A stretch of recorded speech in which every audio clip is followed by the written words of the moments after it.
un visionnaire, un homme que nous apprécions. Pour nous, il est une véritable bénédiction. Je dis souvent, j'aurais pu être aussi un pasteur qui est certainement dans la ville, qui se promène, qui ne sait où il va et qui ne sait même pas en fait qu'est-ce qu'il devient. Mais à un moment donné, le Seigneur m'a fait grâce de rencontrer cet homme et je vous dis, ma vie a littéralement changé. C'est un homme de grandeur. Grâce à lui, je vois aussi grand. Et Dieu est en train de faire de grandes choses dans cette nation au travers de cet homme. Chers invités, bien-aimés de l'Éternel, aidez-moi à recevoir ici mon mentor, mon père spirituel, le bishop Alexandre Amazou.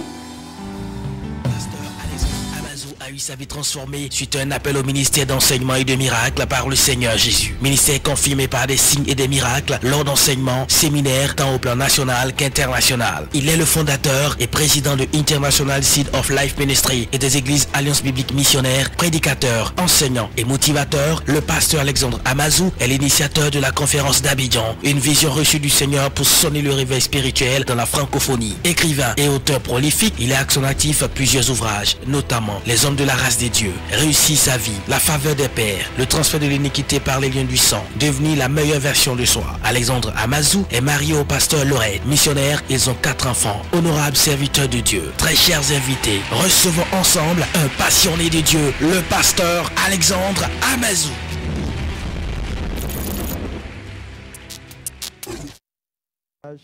Pour le soir avec le pasteur Marcelo Tounassi, c'est chaud, hein? C'est chaud, mais c'est ça, la conférence d'Abidjan. Je vois que beaucoup de gens sont revenus en retard parce qu'on dormi.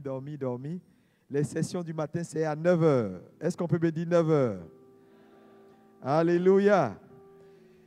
Vraiment, je veux remercier le Seigneur pour la part. Est-ce qu'on peut acclamer le pasteur Jean-Claude Kofi?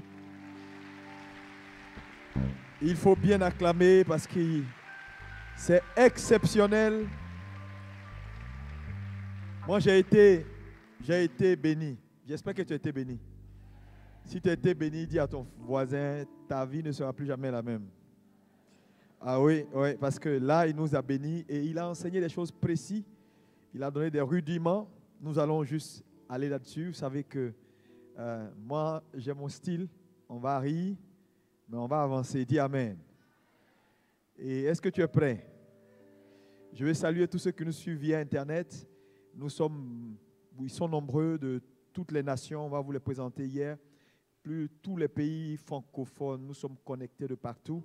Et donc, nous voulons vraiment donner toute la gloire au Seigneur pour cette opportunité d'être une bénédiction pour la francophonie.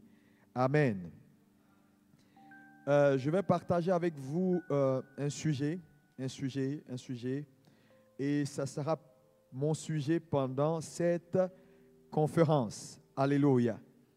On parlera de ce que j'intitule « Au commencement, l'environnement ». Dis à ton voisin « Au commencement, l'environnement ». Ou le pouvoir, est-ce que je peux avoir mon visuel? Ou le pouvoir de la culture. Est-ce que tu peux répéter le thème qui est là? Au commencement,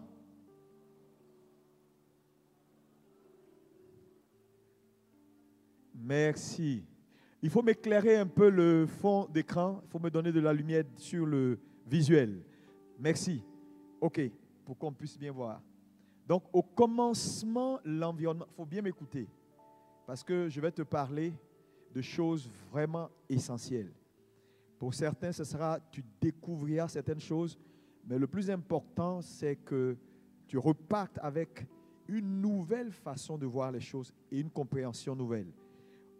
Nous parlons de « Au commencement était la parole ». Nous allons donc faire notre première lecture dans Jean 1, verset 1. Et nous allons lire ensuite Matthieu 4, verset 17. Donc, première lecture, Jean 1, à partir du verset 1. Ensuite, Matthieu 4, verset 17. Oui. On va lire ensemble. Tout le monde. 1, 2, 3. Oui. Oui. Amen. Au commencement était la parole était avec Dieu et la parole était Dieu.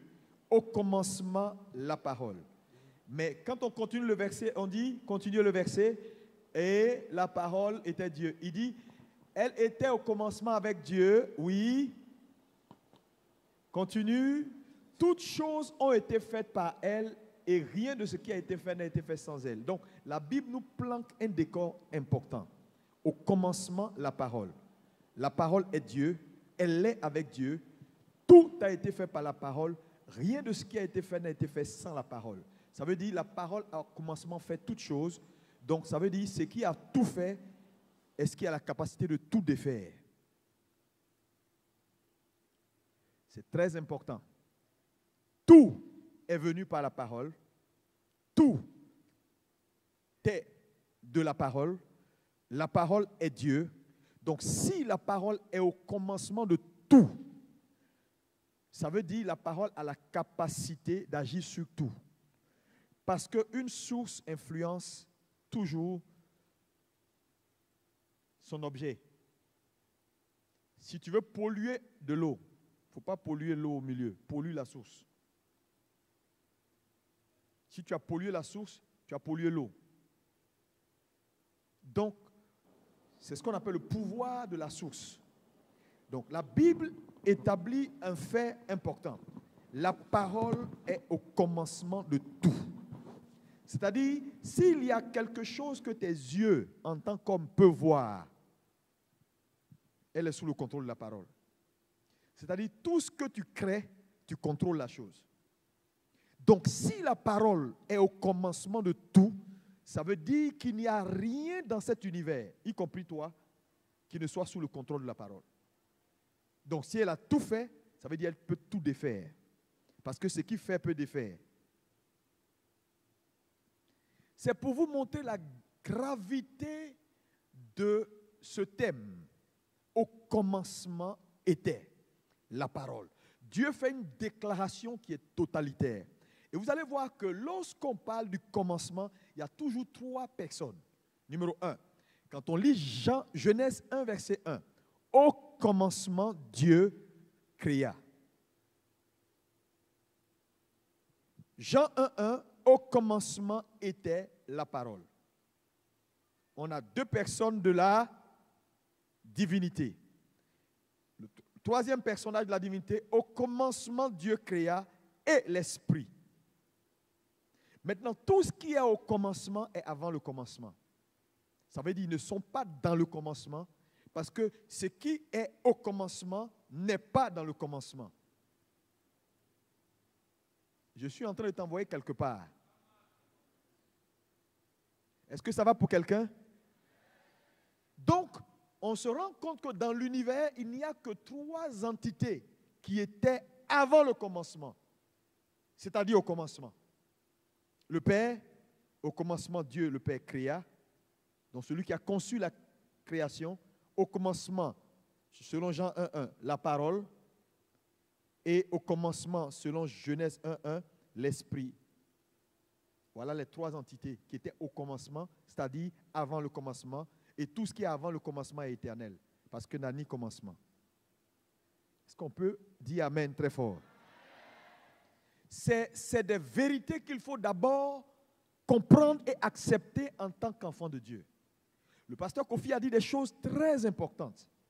Je vais te dire d'autres choses très importantes.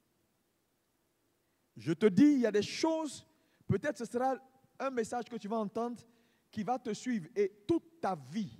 C'est-à-dire, on va te prêcher n'importe quoi, mais ce que tu vas entendre ce matin-là va te suivre toute ta vie. Il faut prendre le temps de m'écouter. Parce que j'ai posé la question au Seigneur, le Seigneur m'a dit, dis-leur ce que tu as à leur dire maintenant. Donc, j'ai établi donc, un fait. Au commencement, la parole a tout fait, elle peut tout défaire. Il n'y a rien qui est sous ou qui n'est pas sous contrôle de la parole. Donc, si tu peux voir quelque chose avec tes yeux, la chose est sous contrôle de la parole. Ça, c'était le premier point. Maintenant, nous continuons. Nous allons faire la lecture de Matthieu 4, verset 17. Matthieu 4, verset 17. Si quelqu'un dort à côté de toi, il faut le taper pour lui dire, il y a quand Dieu ouvre une fenêtre, on ne dort pas. Parce qu'on peut tomber et mourir. Amen. Quelqu'un est mort comme ça dans la Bible. Lui, c'est à la fenêtre, il est allé dormir. On ne dort pas aux fenêtres. Dès ce moment, Jésus commença à prêcher et à dire, repentez-vous car le royaume des cieux est proche. Est-ce qu'on peut dire avec moi, le royaume des cieux est proche? Alléluia. Maintenant, le thème que je vais développer, c'est, je l'ai dit, au commencement, l'environnement ou le pouvoir de la culture. Je vais t'expliquer cela. Église, pasteur, chers frères, comprenez cette vérité qui est essentielle. Je vais faire le lien tout de suite avec tout ce que je vous ai dit. L'environnement est quelque chose de très important dans la vie d'un homme ou de tout être. L'environnement est la chose la plus importante. Est-ce que tu peux dire que moi, l'environnement est la chose la plus importante? Quand je parle d'environnement, je parle de culture. Parce que quelle est la similitude entre un environnement et une culture? C'est très important de le savoir. L'environnement, ce sont les conditions qui permettent à quelque chose d'éclore. Donc, un environnement n'est pas forcément géographique, elle peut être spatiale. Donc, quand on parle d'environnement, on parle d'espace, on parle de conditions qui peuvent favoriser ou défavoriser. Maintenant, les scientifiques appellent l'environnement culture, dans le sens où, quand ils veulent faire, par exemple, développer une bactérie ou développer une plante, ils disent, faisons la culture de la plante. Mais quand ils disent, faisons la culture de la plante, à quoi ils pensent? Créons les conditions qui vont favoriser ou qui vont aider le virus à prospérer. Donc, on appelle ça la culture du virus, par exemple, de la tuberculose. Quand on dit culture d'un virus, ça dit en fait la culture, on crée un environnement qui favorise la croissance de quoi? De ce virus. Alléluia. Donc, le mot environnement et culture sont la même chose. Si quelqu'un ne comprend pas, je vais reprendre. Parce qu'il faut que tu comprennes. Alléluia. Donc, l'environnement ou la culture, quand on dit je vais cultiver par exemple une plante, bon, disons, je vais cultiver par exemple, pas maïs, quelque chose qui ne pousse pas ici, c'est quoi? Disons, des raisins. À Abidjan, tu te dis je vais faire une culture de raisins. Quand tu dis je vais cultiver le raisin, ça veut dire quoi? Je vais créer les conditions de température et de pression équivalents ou similaires à ceux de l'Europe, de telle sorte que, bien que le raisin ne pousse pas à Abidjan, parce que le climat est tropical, mais je vais créer cette culture-là, l'environnement nécessaire, pour permettre au raisin de pousser. Donc, je peux dire, je suis en train de faire une culture de raisin. Mais quand tu dis, je suis en train de faire une culture de raisin, ça dit, ce n'est pas juste planter, mais les conditions qui vont favoriser ce que je veux voir sortir. Quelqu'un me dit Amen? Et donc, au commencement, l'environnement. Pourquoi je dis ça? Jean 1,1 dit, au commencement était la parole. Genèse 1,1, au commencement Dieu. Pourquoi au commencement Dieu? J'ai dit au commencement l'environnement. Pourquoi? Parce que Dieu a ses façons de faire les choses. Dis à ton voisin, Dieu a ses façons de faire les choses. Plus fort que ça. Tout ce que Dieu crée, tout ce que Dieu met en mouvement, Dieu crée d'abord au préalable l'environnement. C'est pourquoi la Bible commence par au commencement Dieu. Parce que Dieu est l'environnement de tout. C'est très important de me suivre. Au commencement, Dieu. Dieu n'est pas dans le commencement, mais Dieu est au commencement pour que tout ce qui va commencer au commencement est une raison d'être. Je vous ai dit tout à l'heure que l'environnement dans une vie est la chose la plus importante. Donc, quand on dit au commencement Dieu, et c'est un principe que je veux que tu retiennes, tout ce que Dieu fait, Dieu crée d'abord l'environnement avant la chose. Ça veut dire, l'environnement est toujours plus important que la chose, en termes de priorité. Un exemple, entre un poisson et puis de l'eau, qu'est-ce qui est important? Ce n'est pas le poisson, c'est l'eau. Parce que pour que Dieu crée les poissons, il fait d'abord l'eau. Pour que Dieu crée les plantes, il fait d'abord la terre. Pour que Dieu fasse les oiseaux, il met d'abord les plantes et les arbres.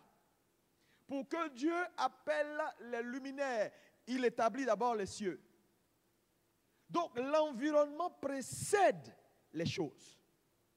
Dis ça à ton voisin, l'environnement précède les choses. Oh, dis ça bien. C'est important de comprendre cette vérité. L'environnement précède les choses. Alléluia. Je dis, l'environnement précède les choses. Dis ça encore. Donc, on peut considérer l'environnement comme une condition qui influence une vie. Une condition qui entretient une vie. Écris ça. Tu es à l'école, il faut écrire. Parce que ta tête ne peut pas tout retenir.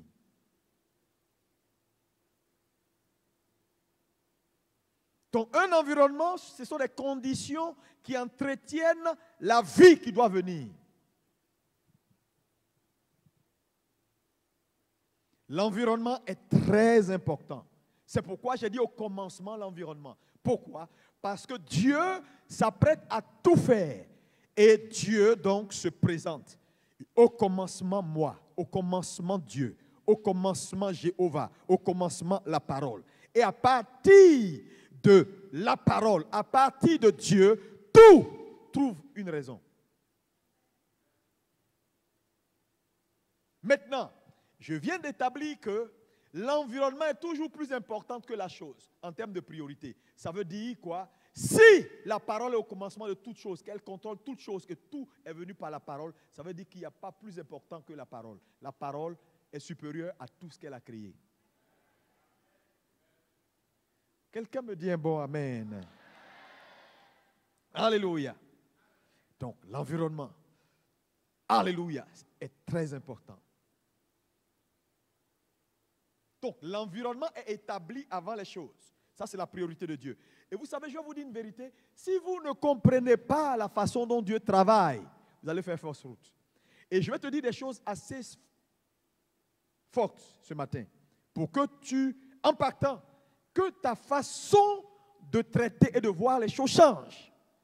Dieu crée les environnements avant les choses. C'est ça la priorité de Dieu. Tout environnement est établi d'abord. Dieu crée l'environnement avant de créer toute chose. Et ça, c'est très important. Chaque produit est le fruit de son environnement. Écris ça.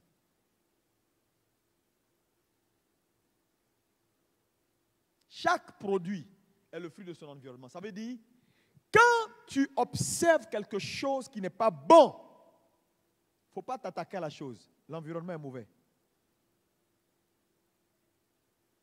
Non, je te dis. Si, par exemple, on veut faire une culture, on veut faire la culture de raisin, par exemple, premier choix, on prend le raisin en France, c'est un raisin classé, un raisin extraordinaire. On prend le pépé, on envoie à Abidjan, on dit, OK, on va faire la culture de ce raisin. On crée l'environnement. Et quand on fait l'environnement, au lieu qu'il soit aussi sucré que le raisin de Paris, il est un peu amer. On va dire quoi? Ah, on a raté quelque chose. Là, le spécimen est bon, la qualité de la semence est bonne, mais l'environnement qu'on a créé, parce que pour donner le même résultat et avoir le même spécimen que ce qu'on a pris en France, il faut que les conditions de pression et de température soient identiques. Si par exemple la pression au sol dans le sol doit être par exemple de 20, disons moi je dis n'importe quoi, j'ai dit 20 degrés, disons la température doit être 20 degrés Celsius. Si par exemple en France c'est 20 degrés Celsius qui a donné ce spécimen, si ici on s'amuse à faire 20,1 degrés Celsius, ça peut influencer la culture. Si la pression n'est pas identique, là-bas c'est 10, ici on a 9,1 ou bien on a 10,2, on va produire autre chose que ce que nous espérons. Ça veut dire quoi? Ça veut dire la qualité d'un produit est fonction de l'environnement. Donc quand un produit n'est pas bon, ça veut dire les paramètres qui ont balisé l'environnement pour que le produit éclore n'étaient pas aux normes. C'est trop compliqué. Alléluia. Et cette vérité nous ramène à quelle conclusion? Quand tu veux détruire quelque chose, il ne faut pas chercher la chose. Détruire son environnement.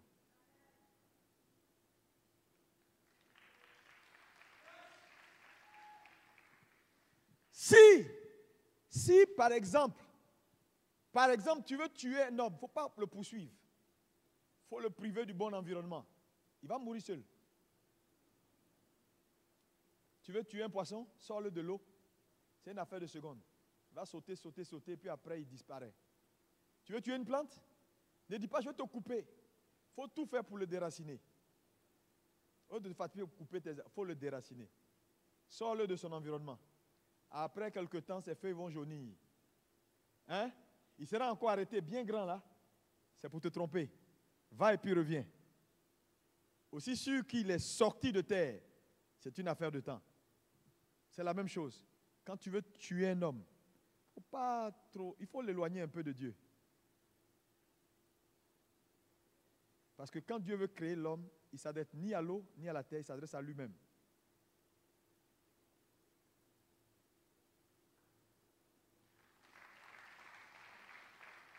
Alléluia. Est-ce que quelqu'un entend de me comprendre? Dis avec moi au commencement l'environnement. Oh, dis ça bien comme quelqu'un. Parle comme si ta voix t'appartenait. Encore plus fort. Alléluia.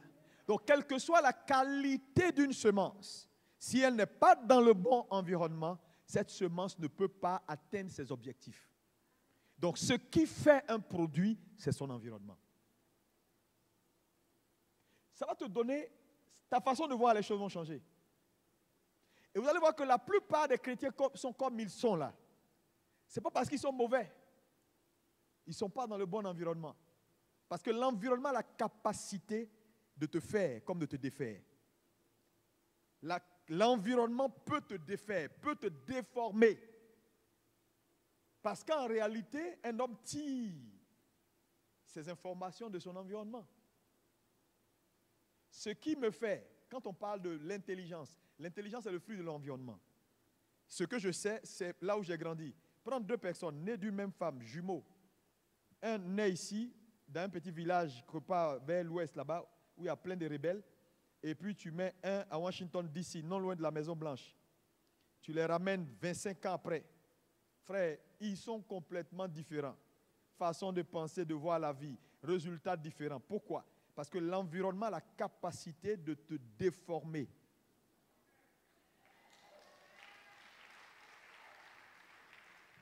Le problème de l'église, c'est son environnement. Regarde ton voisin, dis-lui ça.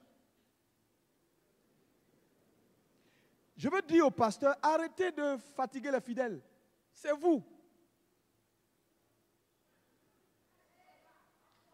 Non, il faut qu'on comprenne la vérité. Parce que je veux te dire, c'est l'environnement que tu crées qui fait le produit que tu attends.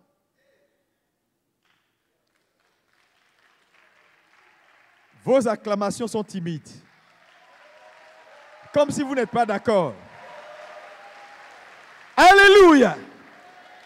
C'est important que nous puissions comprendre cela. Ça nous aide à créer, à comprendre comment Dieu opère. Et quand tu comprends comment Dieu opère, tu commences à opérer comme Dieu et tu as les résultats de Dieu. Il y a des églises, tu vas là-bas, tu as l'impression que les gens, mais en fait, ils sont tous peureux, hein, ils ont peur, parce que c'est un environnement de peur, ils grandissent, ils sont carrément bancals. Non, je vous dis, il y a tellement de choses qui se passent dans le corps de Christ. Au dernier jour, ça va chauffer. Ah, quand Dieu a commencé à ouvrir mes yeux, ça va chauffer. Il y a des gens que vous appelez Big Daddy, tout ça là, ça va chauffer. Il y a des choses qui se font dans ce pays-là. Frère, tu sais, j'ai compris que Dieu est sa parole. On ne peut pas obtenir les résultats de Dieu en faisant autre chose que ce que Dieu fait. Non, ce n'est pas possible. Ce n'est pas possible. Ce que l'homme a perdu à Éden, c'était l'environnement. Quand il pêche contre Dieu, Dieu le sort de l'environnement propice pour ne pas qu'il contamine. Et depuis que Dieu sort Adam de l'environnement qu'il fallait, regardez le monde. Regardez le monde. Adam à Éden est différent de Adam hors d'Éden. Il fait garder Éden, il dit, Éden là, personne ne rentre. Archange, garde l'entrée principale, que personne ne rentre. Pourquoi? Là, il est complètement déréglé, on ne peut pas le laisser aller polluer l'environnement. Cet environnement-là est l'environnement d'origine. Je suis sur le point de restaurer toutes choses. Mais l'homme ne peut pas polluer, qu'il sorte de là. Quand l'homme sort de l'environnement, comme on l'appelle désormais, on dit homme mort. Donc en réalité, la mort vient quand on a perdu son environnement d'origine. C'est ça la mort. Et depuis qu'Adam quitte Éden, il est dans un processus de mort. Jusqu'à ce que Jésus apparaisse et dise, repentez-vous, revenez à Dieu, car le royaume de Dieu est revenu. Mais quand il dit le royaume de Dieu, ici, il ne parle pas de l'église est venue. Non, non, non. Il parle d'un nouvel environnement. L'environnement qu'Adam a perdu. Je suis venu restaurer l'environnement. Parce que c'est l'environnement qui fait la chose. Oh, ton acclamation me gêne.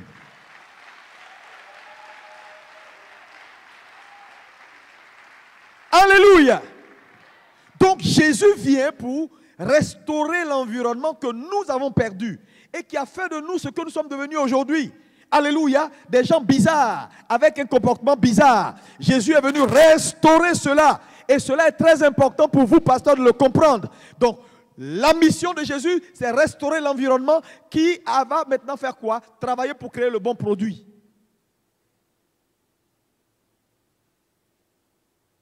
Dis à ton voisin, reviens à Dieu. Oh, dis-lui ça bien. Oh, encore plus fort. Alléluia. Le pouvoir de l'environnement. L'environnement a un pouvoir.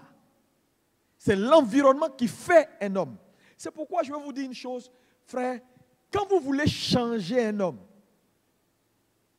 changez tout ce qui est autour de lui. Cela va l'influencer. Parce qu'un homme ne peut pas vivre en autarcie. Un homme vit par échange. Est-ce qu'on peut dire qu'un homme vit par échange? Plus fort. Ça dit quoi? Il est dans un environnement, il donne à l'environnement, l'environnement lui donne. Il donne à l'environnement, l'environnement lui donne. Mais vous allez voir que si je prends un verre d'eau et je mets dans le verre d'eau de l'eau très sale, au fur et à mesure que je vais mettre de l'eau propre, l'eau sale va sortir. Si je continue de mettre de l'eau propre, à un moment donné, toute l'eau sale va disparaître et on n'aura que de l'eau propre dans le verre. Pourquoi? Parce que dans le principe du donner et du recevoir, Dieu fait de la purification. C'est pourquoi, quand tu veux changer un homme, il ne faut pas trop te fatiguer. L'homme vit d'échange. Crée autour de lui un nouveau système d'échange, une nouvelle façon de faire les choses et de voir les choses. Il sera obligé de se donner et de reprendre. De se donner et de reprendre. Mais comme ce qui est autour de lui est désormais ce qui est bon, à force de donner et de prendre, de prendre, il va vider le contenu qui est mauvais et se remplir de ce qui est bon.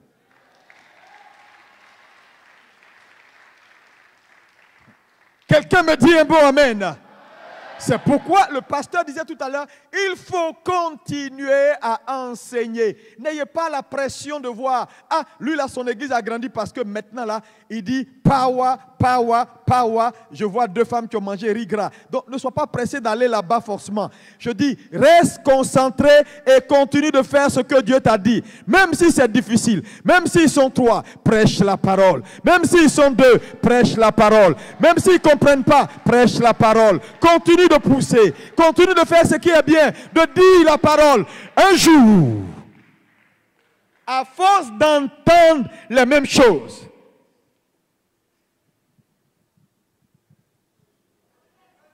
un jour, alléluia, alléluia, alléluia. Est-ce que quelqu'un comprend ce qu'on dit ce matin?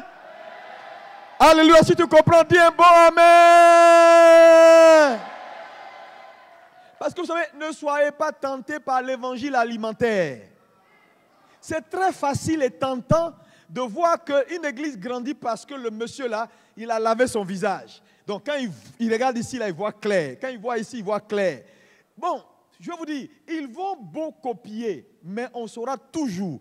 Quand Dieu n'est pas quelque part, souvent je suis surpris de voir des chrétiens qui n'ont même pas la capacité de discernement. Jésus a dit, vous les reconnaîtrez par leurs fruits. Aujourd'hui, les chrétiens veulent reconnaître les hommes de Dieu par leurs feuilles.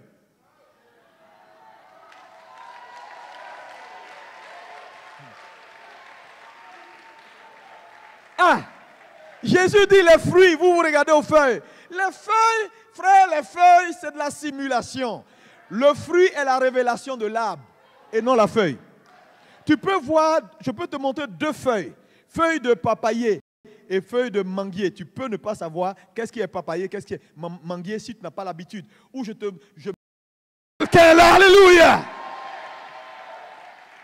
Le problème c'est quoi? Aujourd'hui, nous sommes minoritaires.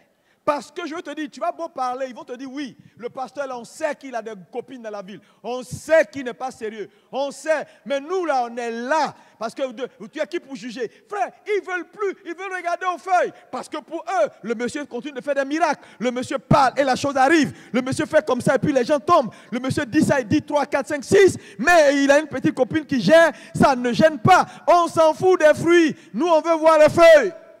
Voilà l'église du 21e siècle.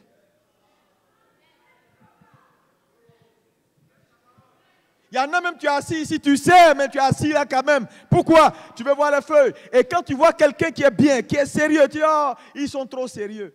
C'est un peu comme une jeune dame. Un jeune homme vient voir le pasteur pour lui dire, je veux fiancer la dame. Et le jeune homme, il est banquier, calme, sérieux, il n'aime pas sortir. Et puis, il y a un autre jeune, un peu bandit, un peu fou dans l'église là, qui dit, il veut marier la sœur. Et puis la sœur, le pasteur va voir la sœur dit, non, l'autre là, il est trop sérieux pour moi. Moi, j'aime le gars qui est un peu fou là. Et tu vois la soeur, elle laisse le gars qui est bien parce qu'il est trop sérieux.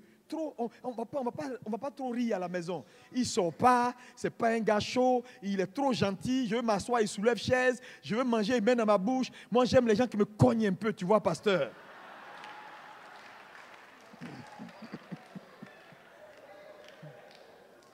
Elles se reconnaissent.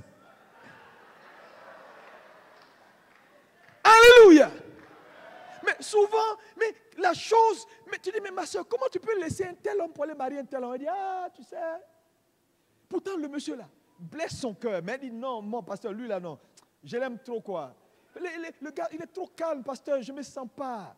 Tout ce que j'ai dit, il dit oui. Finalement, tu veux quoi? Alléluia. Est-ce que quelqu'un est béni? Au commencement, la parole. L'environnement est essentiel. Dieu est au commencement de tout. Il est la source de tout. Et pour créer chaque chose, il appelle d'abord la source. Quand vous prenez Genèse 1, vous allez voir que tout ce qui est créé, c'est d'abord les sources. Vous ne verrez pas dans Genèse 1 un produit. Les produits viennent après. Dieu s'assure que tout ce qui va porter les produits soit d'abord là. C'est comme ça il travaille. C'est pourquoi il est important de comprendre le pouvoir de l'environnement. Le pouvoir de créer l'espace avant de voir la chose monter. Mais on ne cherche pas à voir la chose et puis après on dit, ah, on va voir l'espace. Il y en a qui disent, bon, écoutez, on va faire seulement. Les âmes n'ont qu'à venir. Maintenant, quand ils sont là, maintenant on verra où on va prier. On va voir si on peut trouver une classe quelque part. Non, Dieu ne travaille pas comme ça. Quand il n'y a rien, il crée l'environnement. C'est pourquoi si tu es pasteur, même si tu as 3 membres, commence à construire une église de 10 000 places.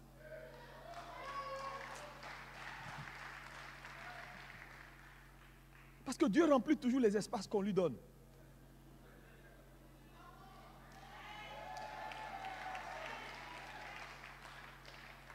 Dans la Bible, on a des cas. Quand il n'y a pas d'espace, on dit quand il fut constaté qu'il n'y avait plus de vase, l'huile s'arrêta. Dieu s'arrête là où il n'y a plus d'espace. C'est parce qu'il n'y a pas plus d'espace dans ta tête, dans tes idées, que tu ne vois plus Dieu. Sinon, il est là.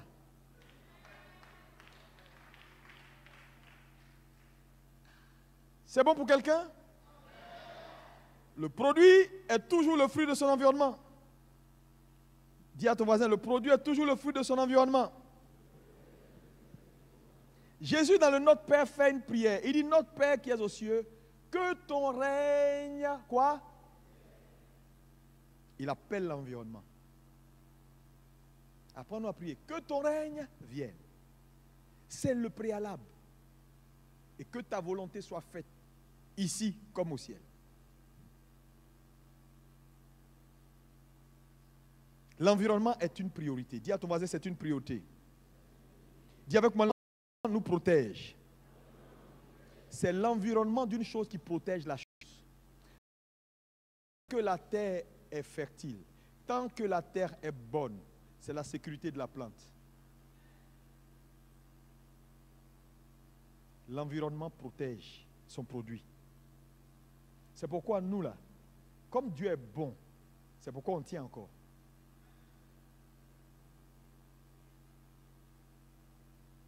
Parce qu'il dit, faisons l'homme à notre image. Il ne parlait pas à la cour céleste. Il parlait à la divinité.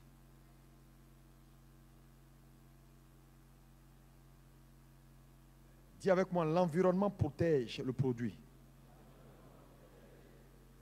En d'autres termes, si l'environnement protège le produit, ça veut dire que l'environnement détermine le succès.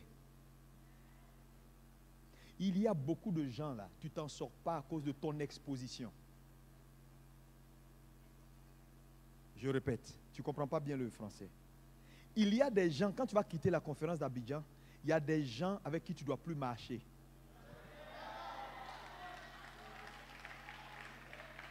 Il y a des pasteurs qui ne peuvent plus être ton ami. Parce que tu vis d'échanges. N'oublie jamais que tu vis de... Si ce qui est autour de toi n'est pas le bon, tu le veux ou pas, tu vas prendre un virus.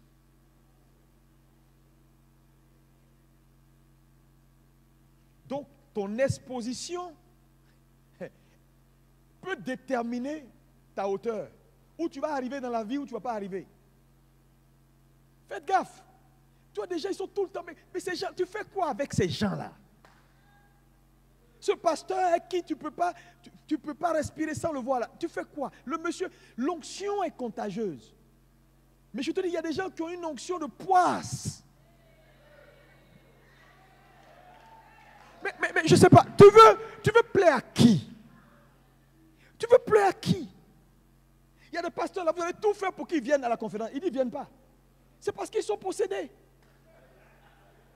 Parce que souvent, je dis, quand tu es dans cette affaire-là, tu es perdu. Hein? Même ton bien, tu ne reconnais pas. C'est les environnements où Dieu veut t'envoyer pour te pomper un peu de déchets là, pour sortir là. Tu n'es pas d'accord, hein?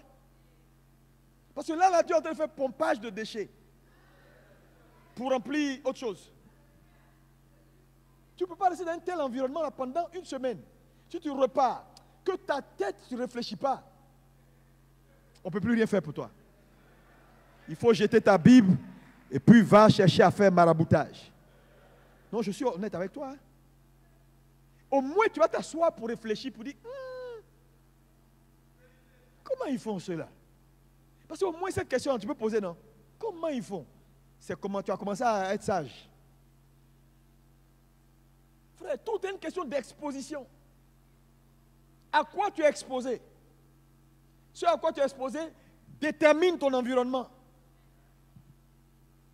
Ils écoutent tout le monde, ils sont sur Internet, en train d'écouter des trucs. Il paraît qu'il y a un gars, un Camerounais qui insulte tous les pasteurs. Et puis, c'est eux, ils aiment écouter parce que ça fait spirituel d'aller écouter quand on insulte les autres pasteurs. Ils mettent Pâques, et puis voilà un gars. Vous savez, sa voix, on dirait, on sait son coup. Et puis vous êtes là, hey monsieur, tout est mauvais sauf lui seul. On lui pose la question, montre-nous bon là un jour. Fais vidéo et puis montre-nous les bons, on doit suivre, il ne peut pas montrer.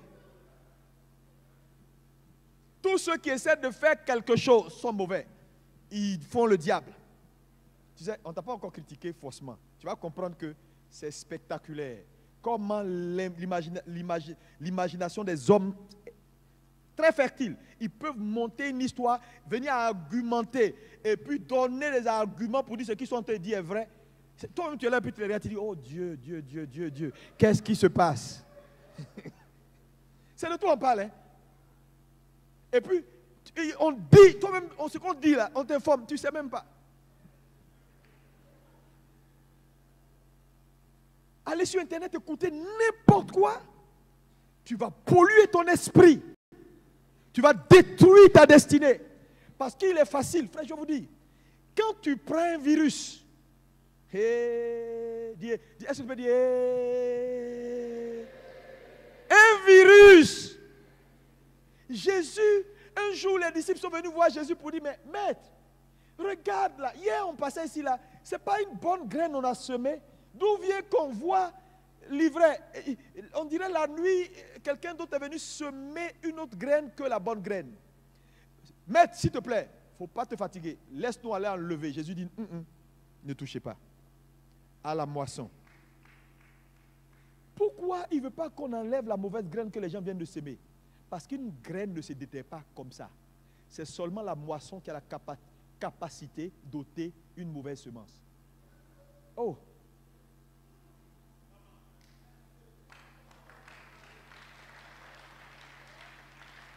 Si c'est seulement la moisson qui a la capacité d'ôter une mauvaise semence, ça veut dire tu vas quand même manger le fruit. Donc il est dangereux de laisser une mauvaise semence entrer. Parce que quand elle entre, on ne peut pas l'enlever tant que tu n'as pas goûté.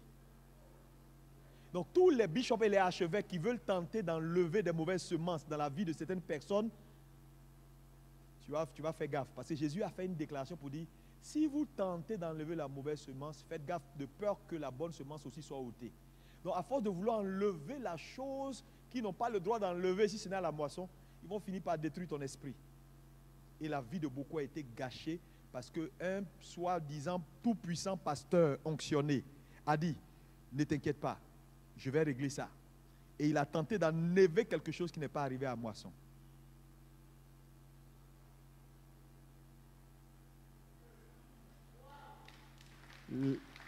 La vie, elle est faite de tragédies. Regardez tous nos soeurs. Les gens viennent, des gens viennent dans nos églises.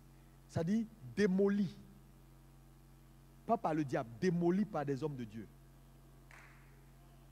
Mélangés par des hommes de Dieu. À force de vouloir ça dit prendre la place du Saint-Esprit et de Jésus-Christ. Même Jésus dit, il y a des choses là, tant que ça n'arrive pas à la maturité, on ne peut pas toucher. Toi, tu dis non, laisse ça. Tu sais, je vais te dire, il y a des gens qui vont venir dans ton église. Il faut bien m'écouter. Tu vas tout faire, tu vas faire tes prières, sauter, descendre. Le truc dans son corps là, le problème, la maladie là, ça ne va pas partir.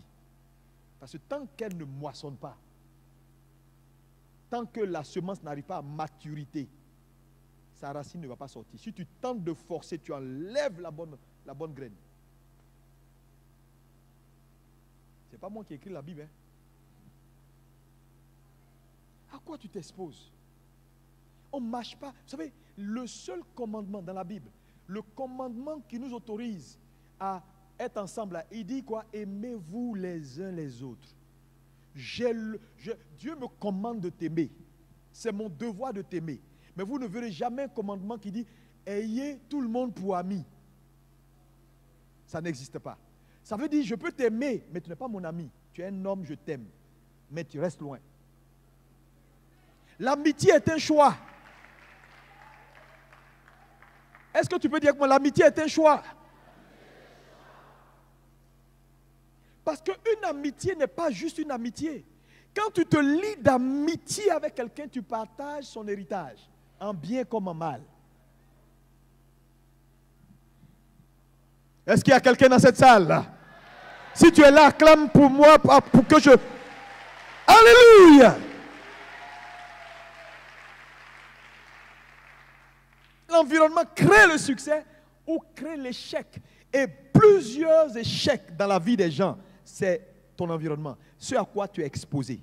Tu es exposé à des gens, ceux qui parlent dans ton oreille. Tu veux laisser un monsieur, tu ne veux plus. Un monsieur te drague. Quand tu le vois, tu dis, je suis gêné, j'ai un faible pour lui. Tu as un faible pour lui, mais tu es tout le temps au téléphone avec lui. Je te dis, par la voix, on envoûte. Dis-moi le son qui est dans ta tête, je te dirai quel mouvement tu vas avoir.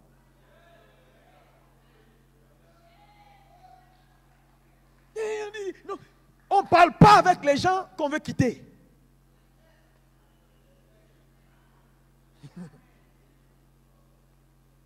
Aïe, aïe, aïe.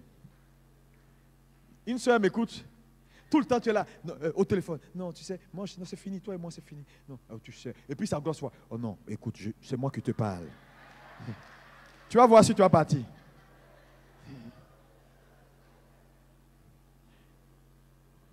Alléluia! Si quelqu'un est béni, qui me dise un bon amen. Ton ministère va commencer à changer quand tu vas commencer à changer de fréquentation. Vous savez, moi, je te dis, depuis que j'ai rencontré le Dr Otabil, ma vie a changé. Il ne me donne pas 1 million, il ne me donne pas 10 millions. Beaucoup de gens pensent que le Dr Otabil doit le bénir. Non, moi, de tout, depuis que je l'ai rencontré, je ne lui ai jamais demandé 1 franc. Donne-moi 10 000. Jamais. Je suis devant mon Dieu. Jamais de la vie. C'est pourquoi il me respecte comme ce n'est pas permis. Il m'appelle son homme. Je fais tout. Non. Comment? Et c'est important parce que ce que je cherche, ce n'est pas son argent. Il y a des choses qu'on ne peut pas acheter à l'argent. Ce n'est pas impact. Mais l'impact ne vient pas comme ça. C'est pourquoi dans Acte 3, quand le paralytique a dit « Lazare », il regardait, il dit « Lazare », et puis il a vu un homme qui était bien habillé. Donc il dit « Vous là, Lazare ». Les gars ont dit « Non, ça ne se passe pas comme ça. Si tu veux impact, sois connecté. Regarde-nous. » Le mot « regarde-nous » veut dire si tu n'es pas connecté, rien de nous ne peut t'atteindre. Donc, ils ont attiré son attention pour établir la connexion. Parce que ceux qui sont sur le point de lui donner, ce n'est pas l'argent qui achète. C'est la connexion qui fait le transfert. Donc, ça veut dire quoi? La proximité n'est pas forcément. Tu peux être loin et connecté. Parce que la connexion, ce n'est pas la proximité. Parce que tu vas voir des frères très proches du pasteur, mais c'est les plus loin. Et puis d'autres qui sont loin, mais qui sont les plus connectés. Donc ce n'est pas tout le temps à côté du pasteur. Hey, tu es où? Et puis il est dans le bureau, il veut manger, tu manges avec lui. Et puis tu es là, tu parles tout le temps dans son nez. Ce n'est pas ça.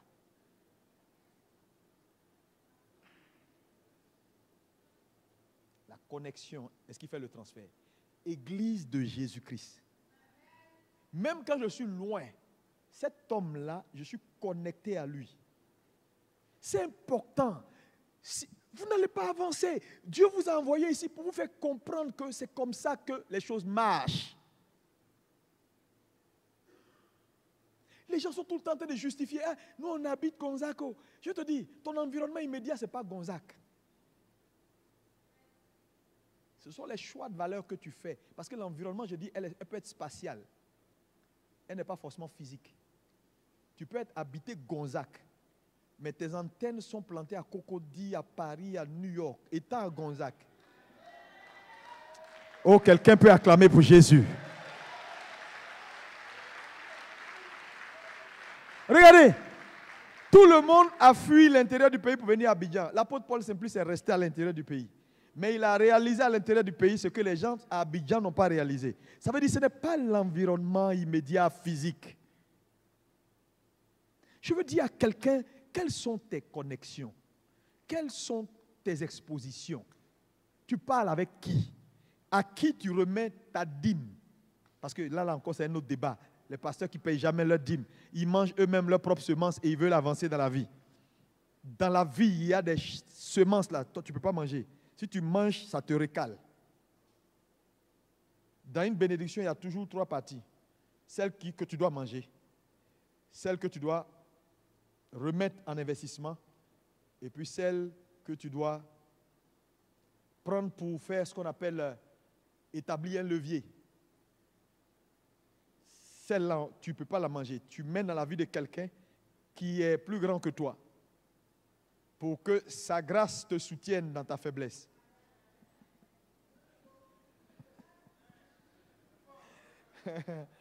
Ah, je te dis, si tu comprends certaines choses, tu ne vas pas échouer dans la vie. Même quand ça sera dur, un lion assis reste un lion. Ah, même quand tu vois sa queue, même si c'est queue, c'est lion. Queue de lion est mieux que tête de rat.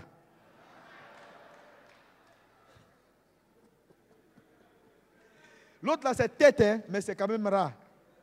Même si on t'appelle la tête, on dit où sont les têtes? Et puis toi, le rat, tu as dit, je suis la tête d'un rat. On dit, ah, mais ça c'est les. Mais où sont les queues? Tu dis, ah, queue de lion. Tu as queue, hein, mais tu es lion. Tête de rat, je préfère queue de lion.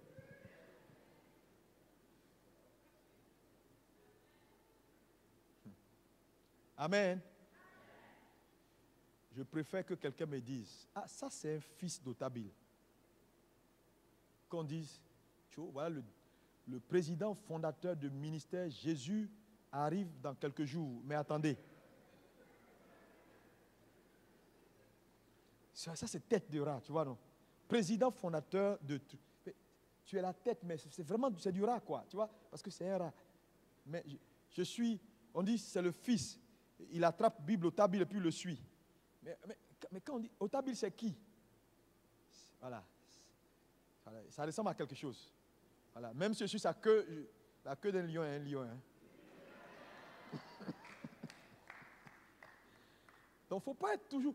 Et tu sais, c'est parce que quand tu ne comprends pas ça, tu es pressé de vouloir avoir un titre. Ce n'est pas titre. Il y a des gens ici, tu es directeur, fondateur de ministère international, Jésus, lui seul arrive. Mais tu ne peux pas t'asseoir avec un seul de mes pasteurs sur une de ces petites églises. On ne peut pas vous mettre ensemble. Lui, on l'appelle pasteur assistant. Toi, on t'appelle le général overseer. Mais de quoi? Mieux vaut être assistant et puis avoir de la valeur que d'être général overseer de rien. En fait, c'est juste, je ne dis pas que quand Dieu t'appelle, tu ne le fais pas. Mais il est important de comprendre les principes, comment les choses marchent. Quelqu'un est d'accord avec moi? Ah, est-ce que je vais pouvoir finir? Parce que je veux qu'on termine maintenant pour avoir le repos. À Jésus!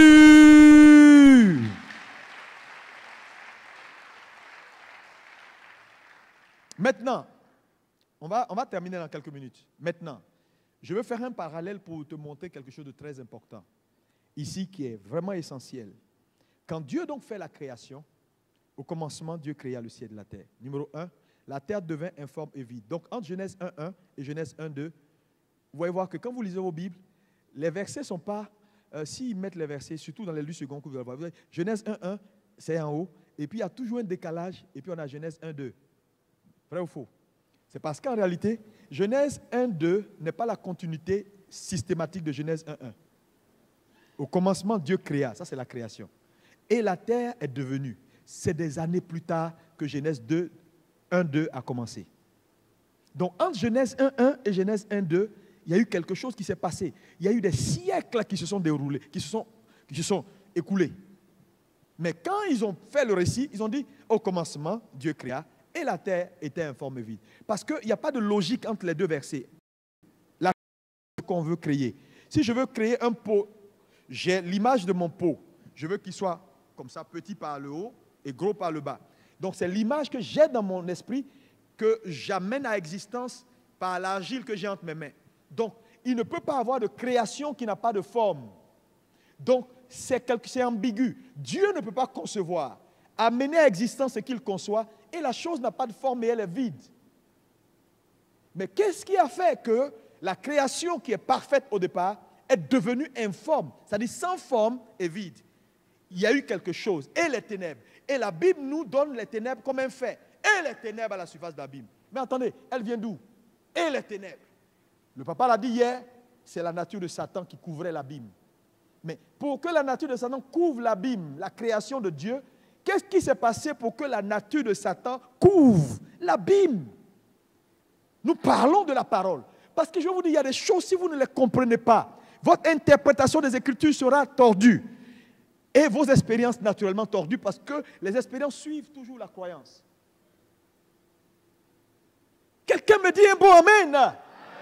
Maintenant, regardez, il y a eu quelque chose qui s'est passé.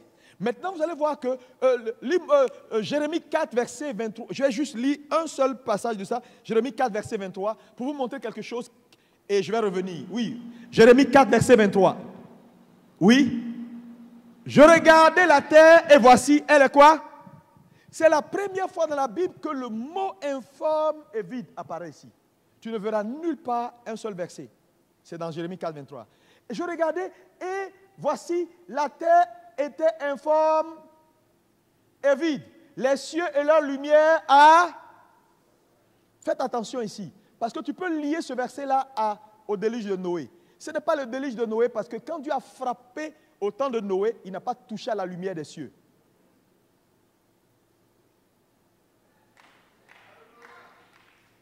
Donc ici, il ne s'agit pas du déluge de Noé parce que les éclats du ciel et de la terre ont disparu en même temps.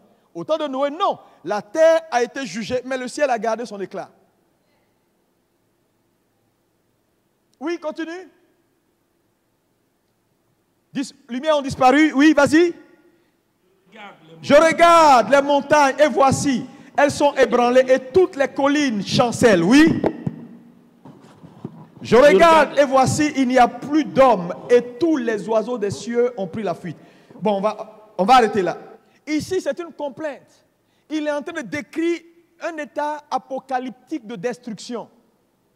Mais vous voyez que ce verset-là, si tu le récupères dans son contexte là, tu peux le positionner juste après Genèse 1.1. Dans la Bible interlinéaire, je suis sûr que... je vais aller voir ça parce que la Bible interlinéaire, c'est une Bible où, c'est-à-dire qu'on met les versets ils se suivent par période. Donc tu peux te retrouver dans Esther 2, et puis quand tu sors d'Esther 2, le verset qui suit, c'est Esdras.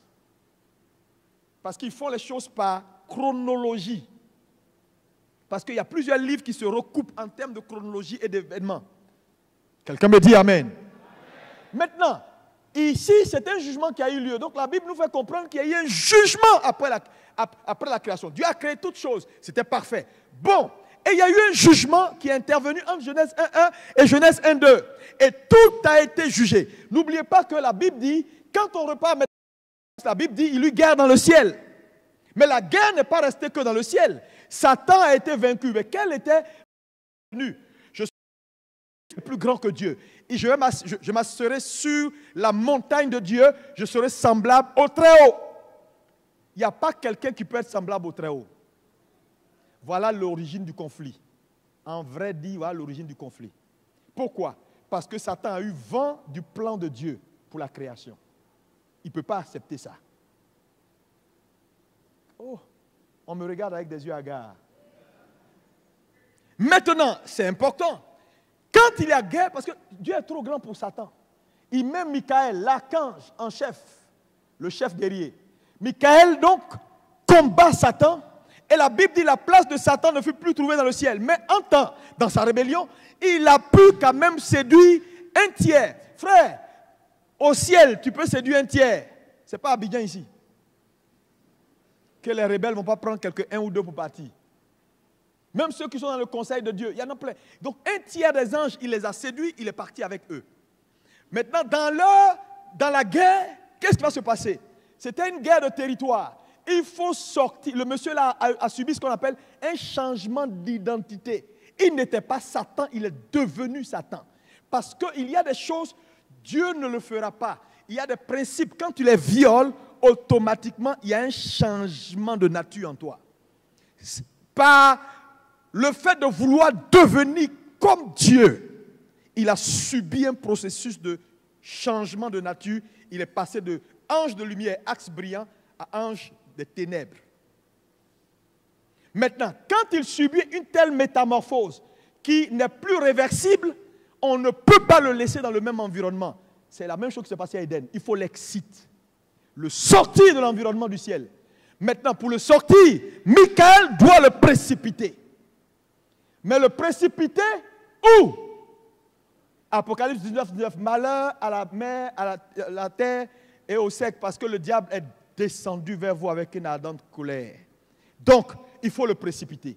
Mais pour le précipiter, les anges sont des esprits. Directement sont des esprits. Oh, plus fort. Donc, on prend un esprit comme ça et on précipite l'esprit sur une terre matérielle. Donc, imagine-toi, on prend un démon qui s'est rebellé avec Satan. On le jette comme ça, boum, à Port-Boué. C'est toute la mer qui se divise parce que c'est un esprit. Et un esprit vient avec une telle force. Et lui-même, il a une force. Donc, quand il tombe, par exemple, à Port-Boué, tout Port-Boué disparaît devant, dessous, en une seule seconde. Maintenant, imaginez le tiers des anges du ciel et Satan qu'on précipite sur toute la terre. Donc, c'est ce qui nous révèle Genèse 1, 2, et la terre devient tohu bohu.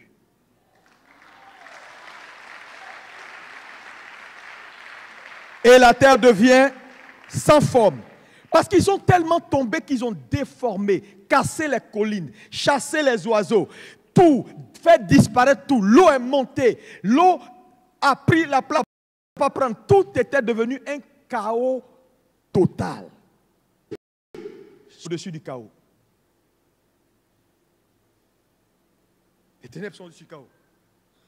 Maintenant, quand Dieu revient à Genèse 2, puisqu'il a un plan, il fait quoi? Tout ce qui se passe après que la lumière soit, ce n'est plus la création. Il fait de la restauration.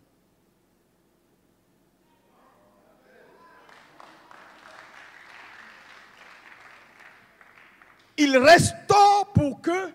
C'est pourquoi on dit il sépara les eaux d'en haut avec les eaux d'en bas. Ah, quand... Parce que les eaux sont montées là où elles ne doivent pas monter. Les anges sont, l'eau est montée, partout. L'eau, il dit, il sépare, il donne limite à la mer. Pourquoi? Parce que la mer est partie quelque part là où on doit habiter. Donc il doit séparer, donc tout ce que Dieu était en train de faire là, ce n'est pas création, hein. Que la lumière soit, qu'il est dans les luminaires, qu'il est ça, et Dieu restaure, Dieu met de l'ordre. Il prend ce qui est parti là-bas, il renvoie. Il dit non, mettez ça là-bas. Ici on va appeler sec. Non, ici c'est pas bon, c'était pas là avant. Et puis il fait tout. Et quand il a fini de tout faire, maintenant il dit bon, ok, j'ai tout restauré, je peux maintenant faire venir la raison de la... Alléluia! Dieu restaure tout. Maintenant, quand il restaure tout,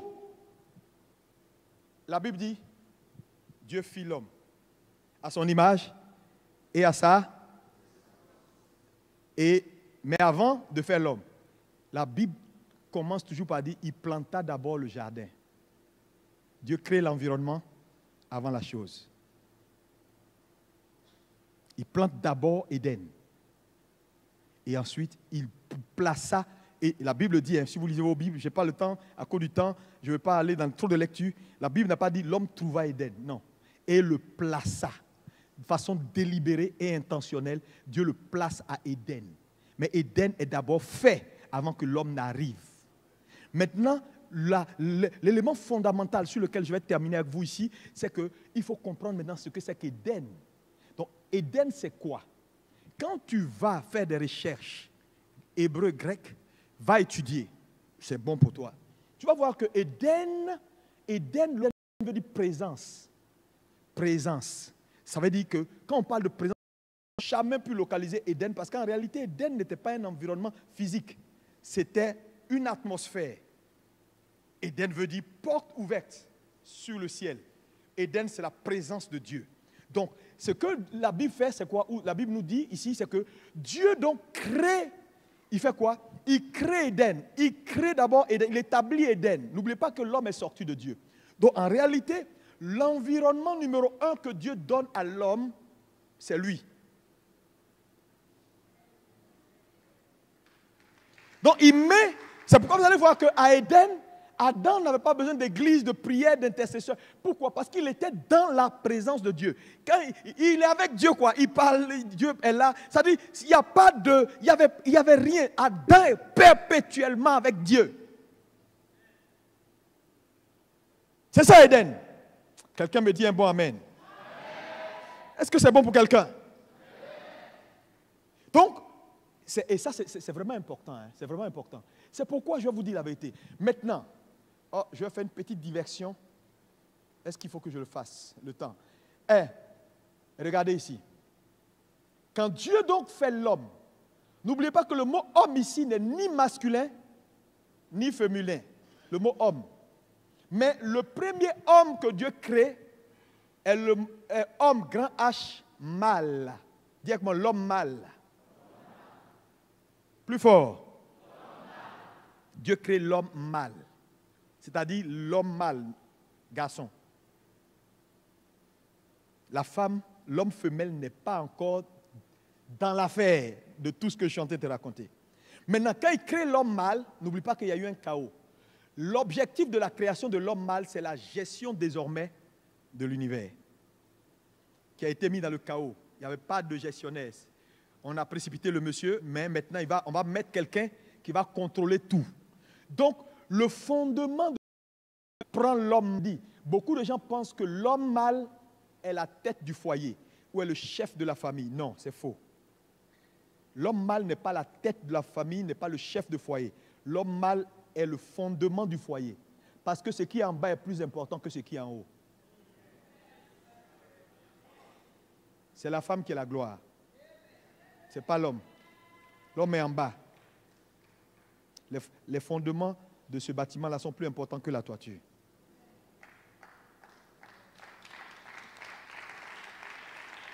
Cher pasteur, est-ce que vous m'écoutez? Maintenant, Dieu donc établit l'homme fondement. Il sort l'homme mâle à partir d'Éden. N'oublie pas que quand Dieu sort l'homme mâle à partir d'Éden, Dieu ne retourne plus jamais à la poussière. Donc c'est ça la fondation. On ne fait pas fondation deux fois.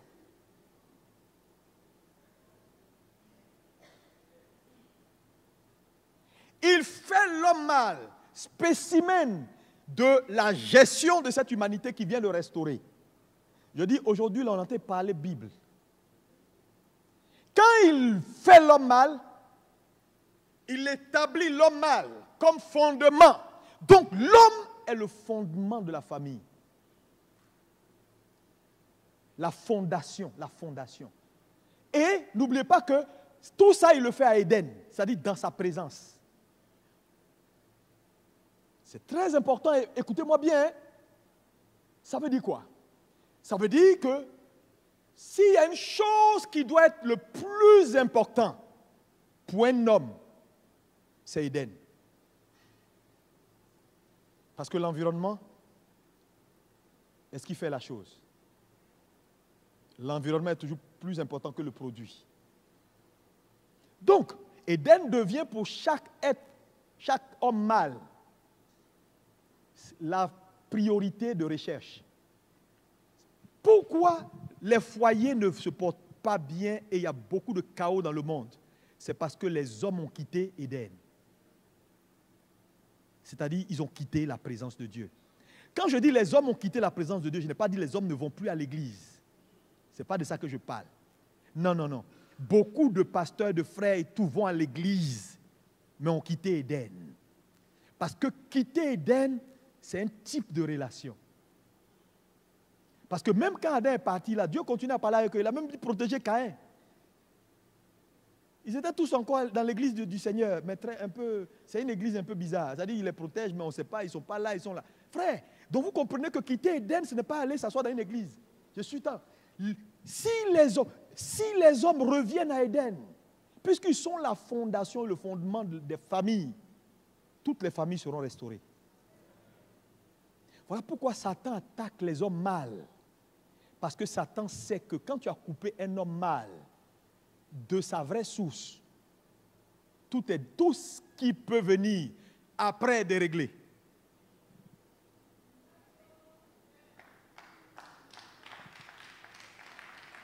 Quelqu'un peut dire Amen? Mais regardez, donc Dieu donne, la première chose que Dieu fait pour l'homme, c'est sa présence. Quand Adam se réveille, il est à Éden. La première personne qu'il voit, c'est Dieu. Ça veut dire quoi? En termes de priorité, Éden est plus important pour un homme qu'une femme.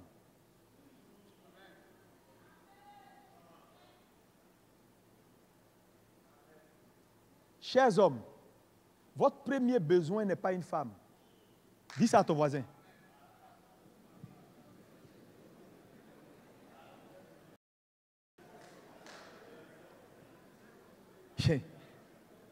Mon ami, ton premier... C'est pourquoi si tu es une femme, tu es intelligent, il ne faut pas chercher à prendre la place de Dieu dans le cœur de ton mari. Il faut m'aimer. Moi, je suis important pour toi. Mon ami, il faut le pousser vers Dieu. S'il est retourné à Éden, tu es sauvé.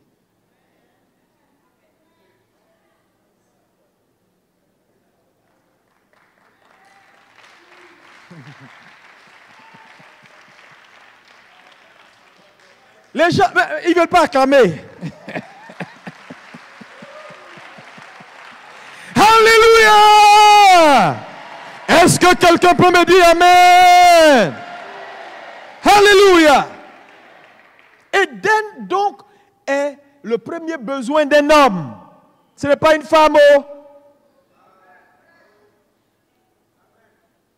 Quand Dieu met Adam à Éden, et après il commence à parler, la femme vient après, loin. Je ne sais pas si j'aurai le temps, j'allais te montrer en quelle position. Tout ce que Dieu fait prioritaire, priorité. Quand il finit de former Adam, Adam le voit.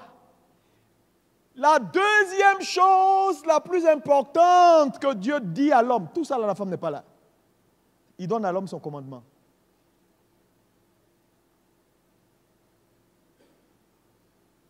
Il donne à l'homme ses commandements. Il dit à l'homme, il faut travailler. Tout le monde dit à quoi on travaille?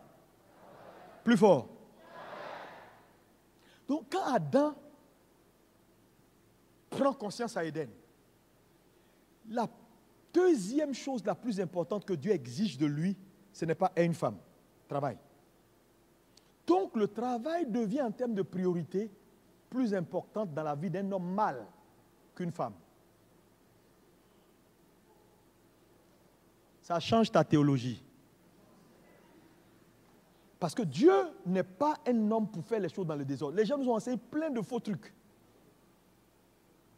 Non, non, non, c'est quand même la famille, je suis là, tu ne peux pas me négliger. Mon ami, je te dis la vérité, le besoin réel d'un homme en numéro 1, c'est Éden, Dieu. 2, Dieu lui dit travail. Mais il faut comprendre ici la notion de travail. Il dit travail, travail. Qu'est-ce que Dieu veut dire à l'homme? Parce que la Bible fait des commentaires pour dire la terre ne pouvait pas produire parce qu'il n'y avait pas d'homme pour le cultiver. Non, là où il n'y a pas de management, la main de Dieu s'arrête. Il dit à l'homme travail. Le mot travail ici veut dire réalise-toi. Sois toi. Sois ce que j'avais dans mon esprit quand je t'ai mis là. Sois. Donc en réalité, la vision, la mission première que Dieu donne à l'homme mâle, travail, réalise-toi. Ça veut dire quoi? Un homme qui trouve son travail, c'est-à-dire sa mission dans la vie, une femme sera importante pour lui. Sinon, une femme ne sera pas importante. Parce que travail est en deuxième position. Mais attendez, on peut faire quelque chose. Le problème dans les couples, c'est que les femmes viennent, mais ne trouvent pas l'homme là en train de travailler. Donc elles s'ennuient. Parce que je vais te dire la vérité, quand Dieu sort plus tard l'homme, après avoir, je vous assure, c'est terrible. Moi, je suis délivré. Je suis en train de scruter chaque pas de Dieu depuis la création. Qu'est-ce qui met en 1, en 2, en 3, en 4, en 5? À quel moment vient la femme? Tu peux comprendre les priorités de Dieu. Je te dis, si tu mets ta femme avant Éden, avant ton travail, tu es en train de tordre le cou à la parole. C'est pourquoi moi je veux dire à une femme, il faut que tu comprennes ce que j'entends te dire. Je te dis, un homme ne va pas te prendre et puis te mettre au cœur de sa vie au détriment de sa réalisation. C'est pourquoi vous êtes souvent déçus quand vous dites « Mon mari, je ne comprends pas, il est toujours plongé dans ses histoires, il ne s'occupe même pas de moi. » Mon ami, c'est pour ça qu'il est créé, pour se réaliser. Tu as ta place, mais tu viens après ça. Donc une femme qui est intelligente, elle fait quoi? Quand elle comprend que le travail est prioritaire par rapport à elle, elle fait quoi? Elle rentre dans le travail de son mari et elle trouve sa place.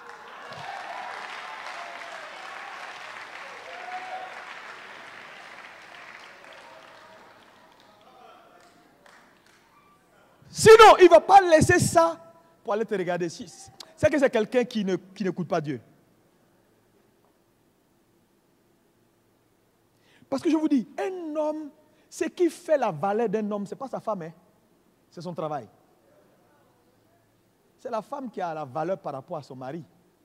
Depuis qu'on appelait un homme madame, bonjour monsieur Akissi.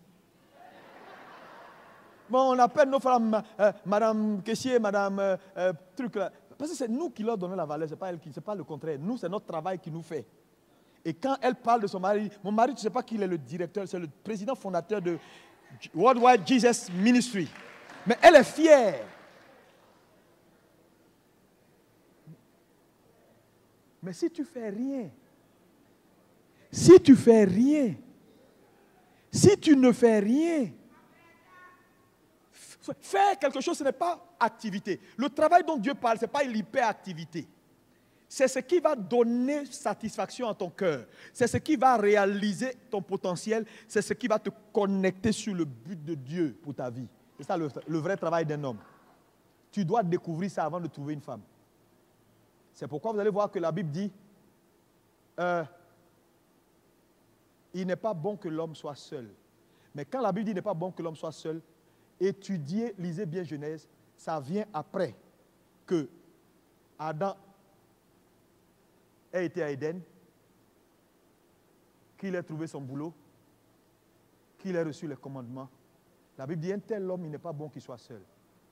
Mais un homme qui n'a pas Éden, qui n'a pas de travail, qui n'a pas le commandement, c'est mieux qu'il soit seul.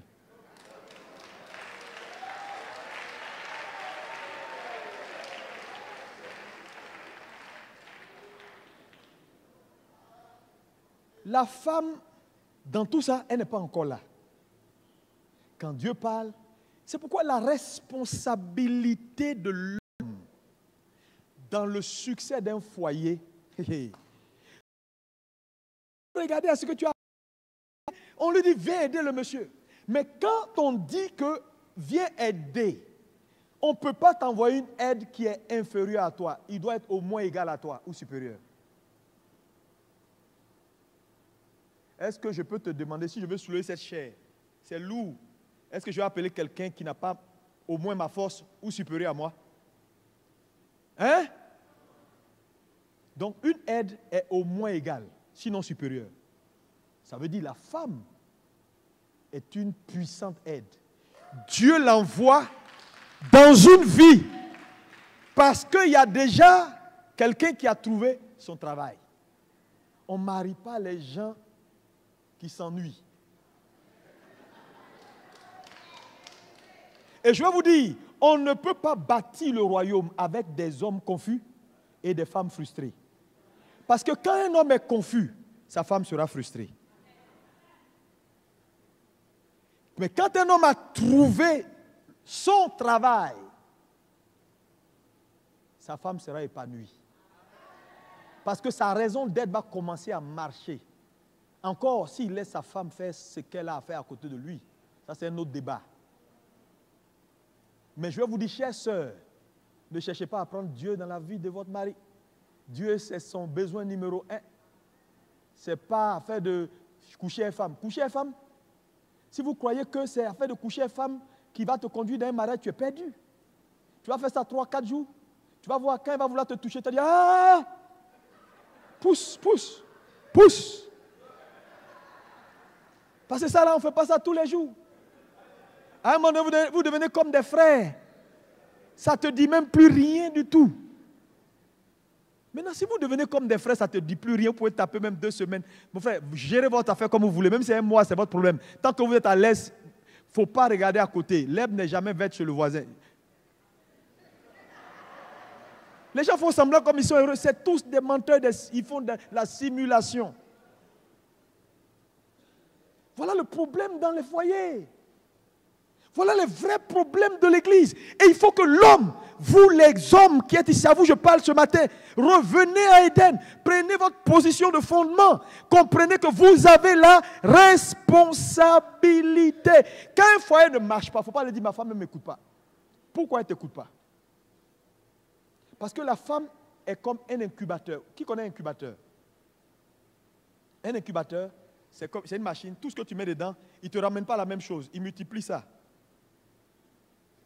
Tu lui donnes, excusez-moi pour le mot, tu lui donnes ta semence, elle t'envoie un bébé. Tu lui donnes l'argent, elle t'envoie sauce graine arachide, foutu. Elle ne t'envoie pas même l'argent. Tu lui donnes une maison que tu viens de construire bien propre, elle te bâtit un foyer. Si tu lui donnes la frustration, elle t'envoie l'enfer.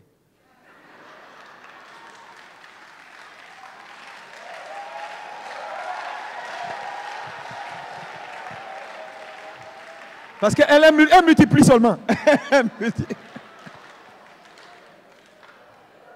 Quelqu'un me dit Amen. Qui est béni? On va arrêter là. Non. Parce que on a une session à 14h30, 15h. Est-ce qu'on peut acclamer Jésus? Je vais continuer. Je vais continuer, pas aujourd'hui, parce que là, on a 2 messages. Il y a papa, il y a un autre homme de Dieu qui sera avec nous. Après, il y a Marcelo. Donc, on va, cette semaine, la journée, demain, on va revenir sur... Il y a beaucoup de choses à dire. Les hommes, vous êtes prêts? Vous êtes prêts? Moi, je n'ai plus de complexe. Ah oui, mais ta femme, elle... Non, j'ai compris, hein? J'ai tout compris dans le vent de la pile. J'ai vu le fil. Il faut laisser la femme là tranquille. Fais ton boulot, tu verras. On va lever les mains.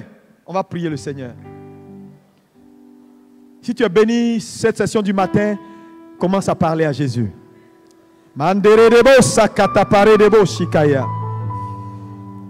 Je prie que tout le monde ait le CD de cette session du matin. Quand vous allez finir, il faut aller prendre les CD à la librairie. Éternel, je te bénis pour ta parole. Merci, tu nous as fait du bien. Merci pour tout ce que tu fais. Merci parce que c'est un nouveau jour. Merci parce que quelque chose est sur le point de se passer. Merci pour cette église. Merci Seigneur pour cette conférence. Merci pour les vies transformées.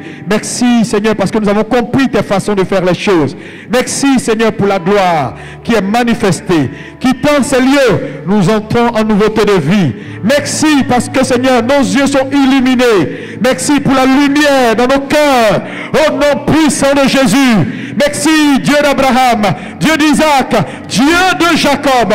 Que la gloire te revienne parce que tu es Seigneur. Seigneur dans le ciel et Seigneur sur la terre. Parle en langue pendant 2 minutes. Vas-y. Parle en langue sur ta vie, sur ton foyer. Vas-y, parle en langue pendant 2 minutes.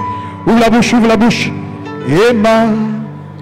Emmanuel, Emmanuel.